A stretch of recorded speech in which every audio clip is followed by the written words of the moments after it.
It's the warm-up to Sol Rally Barbados, the Carter's Pitstop Stages event. We have the highlights. We'll be back after the break for sure. 10 years, season 10. Every Thursday on CBC TV8. 10 years, season 10. Every Thursday, CBC TV8. 10 years, season 10, every Thursday, CBC TV8. 10 years, season 10, every Tuesday, CBC TV8. 10 years, season 10, every Thursday, CBC TV8. Race 1, keep watching.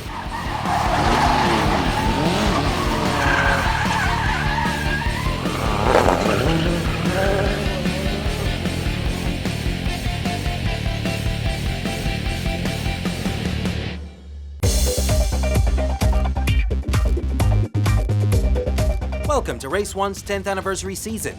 The event being featured is the Barbados Rally Club's Carter's Pitstop Stages Rally. The 10-stage event, which was to be run over 42 competitive kilometers, would be contested over the Malvern to Wilson Hill and the Pool to Society venues. There were 40 crews entered to contest the event, which was the last shakedown before the two big weekends of Rally Barbados 2018.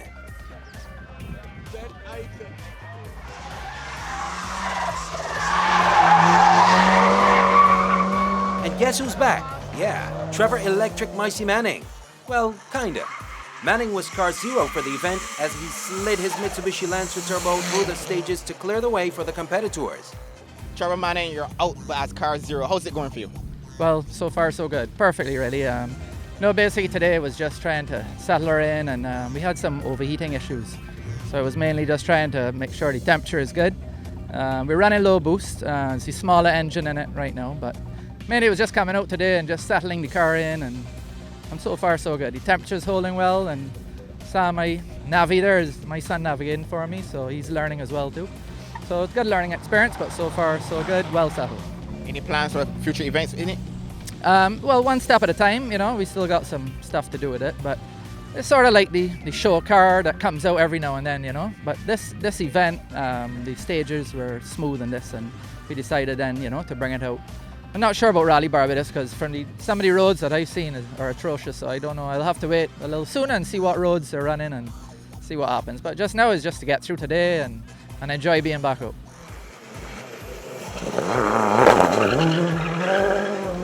Leading the charge over the asphalt was Jamaica's Geoffrey Penton, who completed a clean sweep in 2017 and was hoping to start off the Barbados Rally Club season with a bang.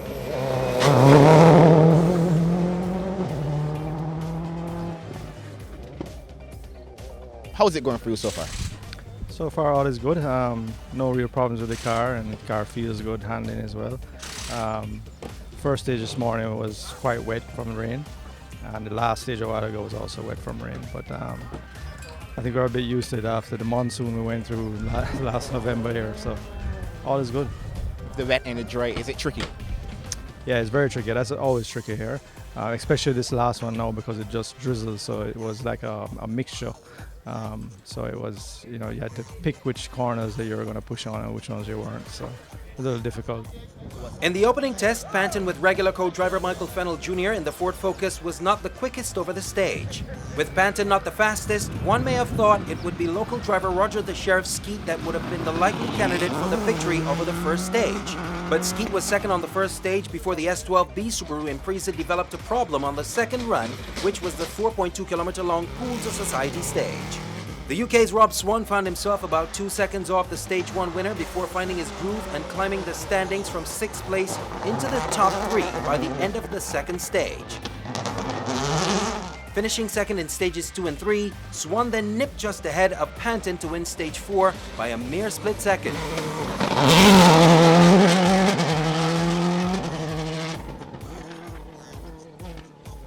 How's it going for you so far?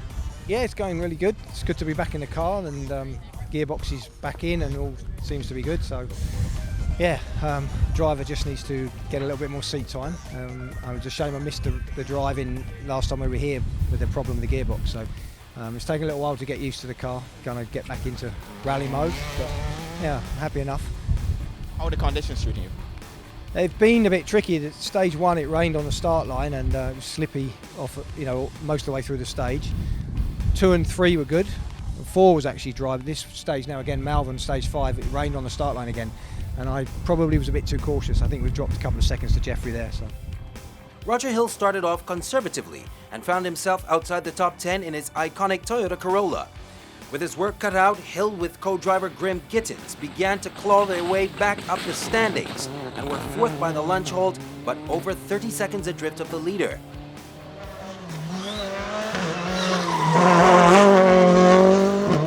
Scotland's Andy Scott chose Barbados to debut his recently acquired Ford Fiesta R5 and expectedly was off the pace of the front runners.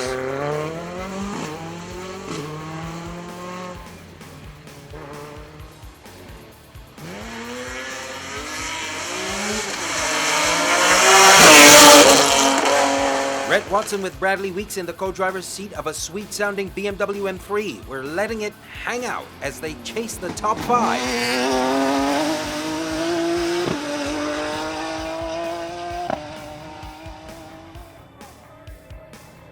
Barry Mears in the two-wheel drive Ford Fiesta also found himself playing catch-up after a somewhat cautious first stage, which placed him 15th overall.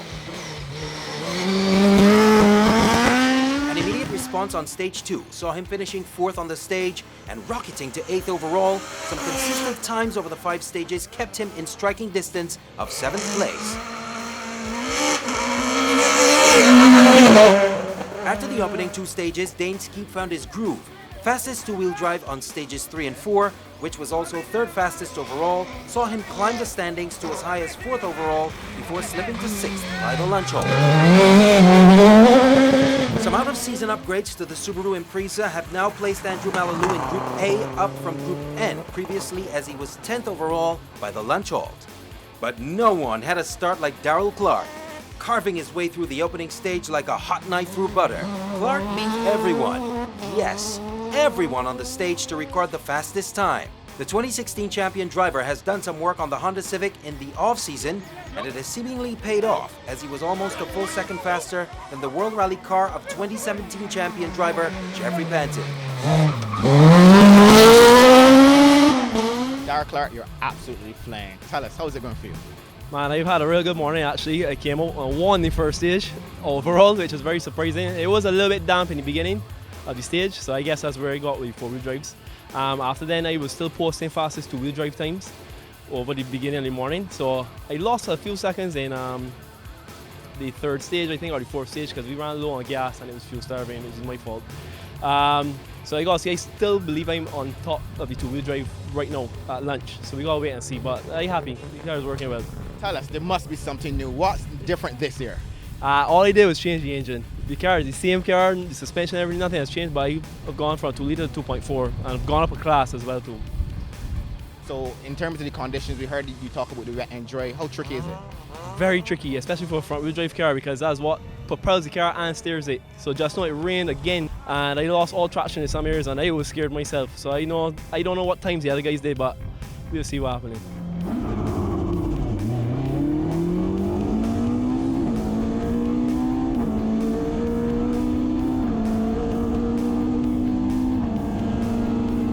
The tricky conditions may have played a part in keeping Andrew Jones out of the top 10. First, he started off outside the top 20 on stage 1, and then after improving throughout the day, slipped down again on the final stage before lunch.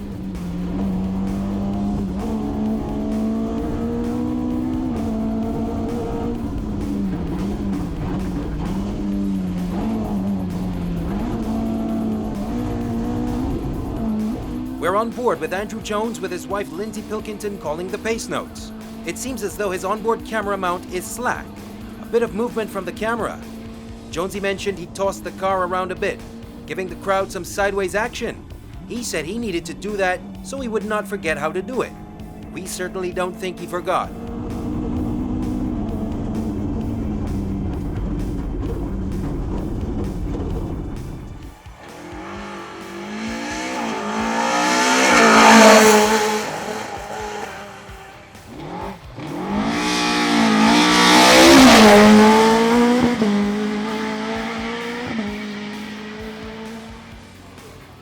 Right out the box, Avinash Chatrani was right on the pace and posting the leading times in Group A.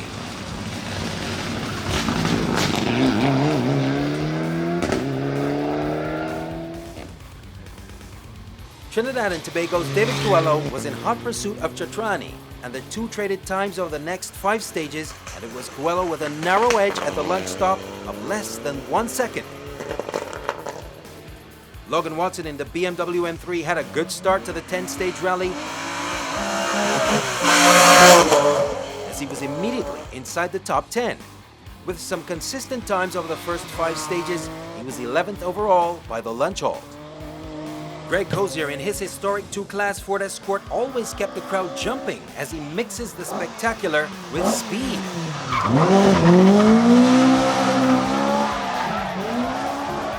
Sliding through the popular Malvern S's, he was leading his class at the lunch halt as he entertained the crowd wherever there was a chance.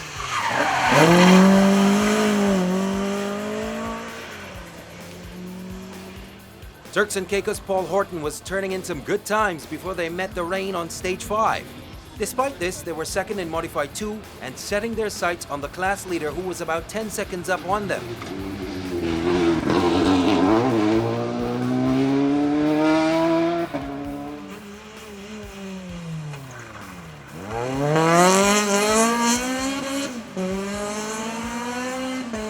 The Modified 2 class leader was Jamal Brathwaite at the lunch halt, who pulled ahead after Horton had a terrible stage 5, giving up 25 seconds to Brathwaite.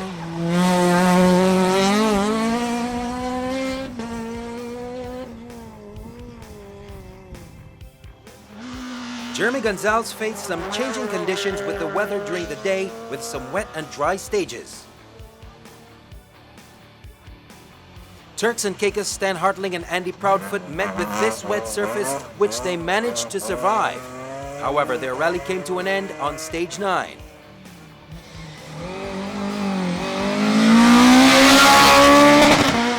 Edward Corbin was impressive on the day and the leader of Modified 1.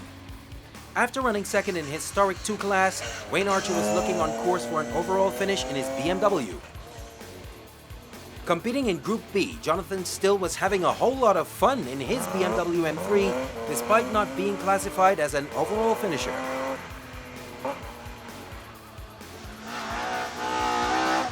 Sharif Walcott had been off the pace in Modified 1 and exited the rally when he did not finish stage 5. Jermaine Pope was leading Clubman 1 in his Honda Civic and pushing it for everything it had to give, and sometimes beyond. But then it came to a screeching halt after this spin as he collided with a tree just before the lunch halt.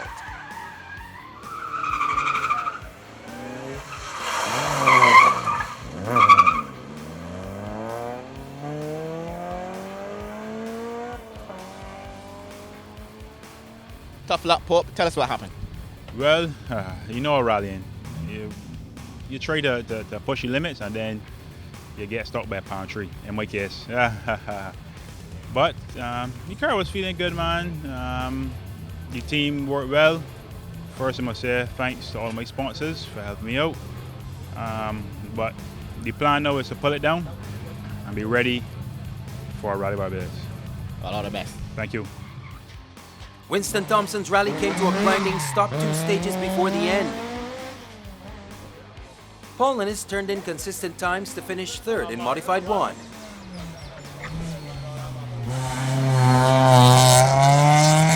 Clubman 2 was a tight battle as the Bima Cup competitors went head-to-head with each other. Stuart Garcia had to settle for 3rd in the class and 19th overall. Ryan Wood only made 2 stages of the planned 10. Always reliable is John Corbin, who was 3rd in Historic 2.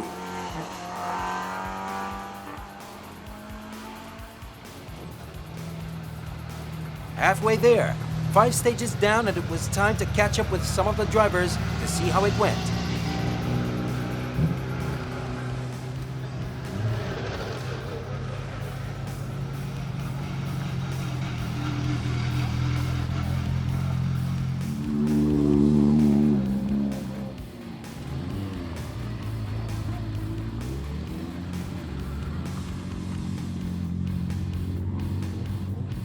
Barry, how's it going so far? We're at the lunch stop.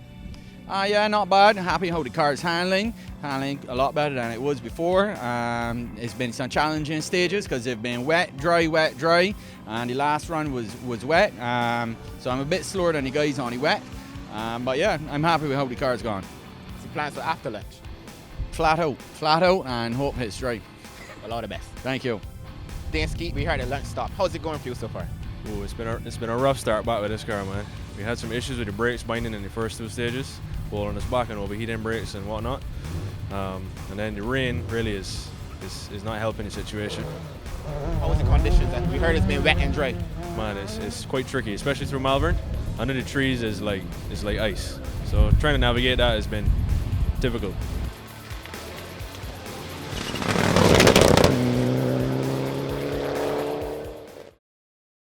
Welcome back to our 10th anniversary editions. Roger Mears and Neil Corbett were hanging out on the stages. Not a familiar sight, so we inquired. Roger Mears, you're here on the sideline. What's the progress of the start line? The progress is, unfortunately, my engine didn't get back here in time. It actually left Hasselgrain on Wednesday, but it got held up in shipping. Instead of being air freighted for part of the section of the trip it had to make, it was trucked, and it got held up, and I'm getting it on Monday, a day too late. So will you be ready for Rally Barbados? Yes, definitely. I'm actually hoping to be testing the car by the end of next week and be ready for the rally, pretty much. You're here on the sidelines. Do you like what you see? Yeah, the competition is looking fierce. It's nice to see Darrell is really going well. Well, that's when it was dry, sorry. So he's looking like a new competitor up there. Dane is looking good. Rhett's looking good. My brother's getting faster, so looking good. Can they beat you? I believe so. I think it's going to be hot. And it's certainly going to be closer than it was before. It's going to be real tight. We hope to see you soon. Cool. Neil Corbin, you're here sitting on the side. What's the progress with the car? The car is coming along nicely, man. We have put a lot of hours of work into that car over the years. You know, we've had that car in over 15 years. So to try and change the shell now, although I have one, I really don't want to do that. I can't really say I would rally in the next 3 years. So we've actually decided to repair it, and it's coming along nicely. It just needs to basically finish the bodywork now and paint, and then we'll put it back together. A heavy downpour just before the restart of the Carter's Pit Stop Stages rally may have made things a bit easier for the drivers. Before, some parts of the stage were dry and some wet. Now they were assured it was wet. Jamaica's Geoffrey Penton had won 4 of the 5 stages before lunch, but had to settle for second on stage 6.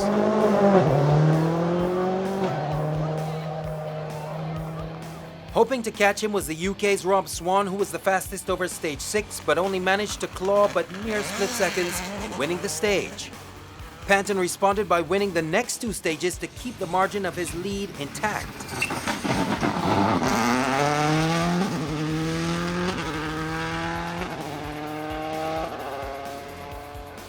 Roger Hill opened the final loop of stages by posting the 3rd fastest time on stage 6.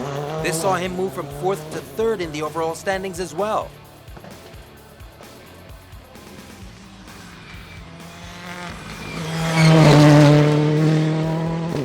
Scotland's Andy Scott was surely having a true test in the car now on wet conditions. He was about 6 seconds off the stage winner, which proved to be an excellent time for him. He finished 9th overall and 4th in Group A. Logan Watson also climbed after the restart and went as high as 4th before eventually finishing 6th and the fastest two-wheel drive.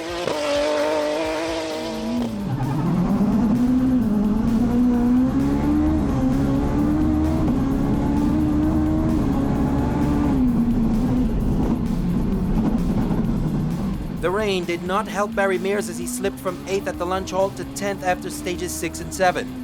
He eventually got back up to finish 8th overall and become winner of Super Modified 2 and second two-wheel drive overall.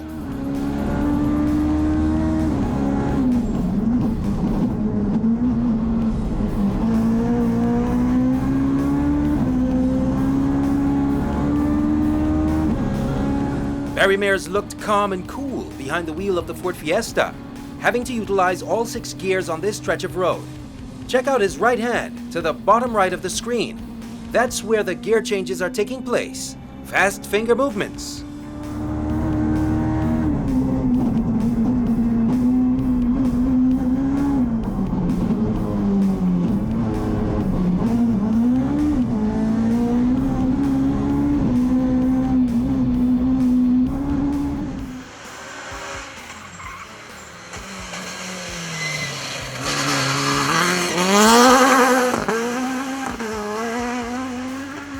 Main Skeet looked set to battle Red Watson for the top two-wheel drive spot, but the rain hampered his cause and then an unfortunate incident where he lost one of the wheels of his Peugeot. Darrell Clark showed his pace when the stages were dry, but the front-wheel drive seemed to be no match for the rear-wheel drive's wet surface. Clark had been third at the lunch stop, but gave up about 10 seconds to Watson over the wet stages of 6 and 7 to slip to 5th place. He eventually finished 10th overall and 2nd in Super Modified 2. One of the biggest movers after the lunch halt was Avinash Atrani, who seemed to relish the rain. Well, except for this spot. He moved from 9th to finish 4th overall. Who else will be caught out by this turn? Seems Greg Kozier is next on the list.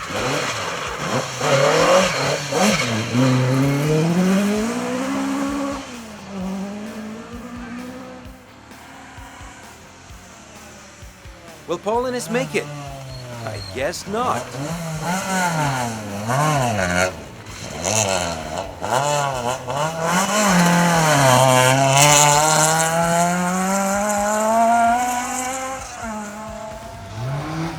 Derek Edwards, keeping his foot down here, was leading the battle in Clubman 2 before he exited the rally in Stage 9. Looks as though the Bima Cup cars are enjoying this slippery surface as Ryan Wood slides through. He was second in Clubman 2.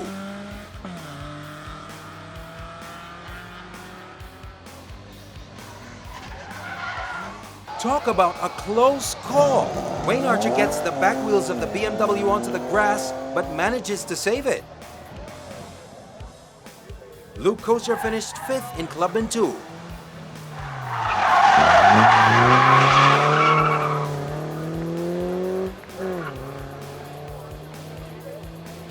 Turks and Caicos' Benjamin Hartling was making his debut in Barbados in a Citroen C2 R2 Max. And he finished 2nd in Modified 1. Alan Kinch was the winner of Clubman 2, but only by 1.19 seconds from Ryan Wood.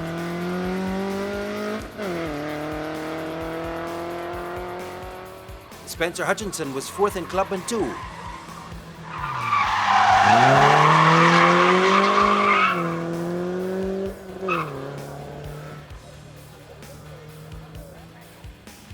Trevor Mapp was the lone survivor in Clubman 1 in the overall standings.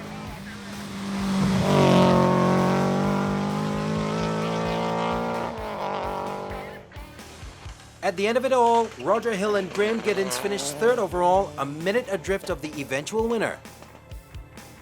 The UK's Rob Swan and Darren Garrett won 3 of the 10 stages, but had to settle for 2nd place just over 7 seconds adrift of the winner.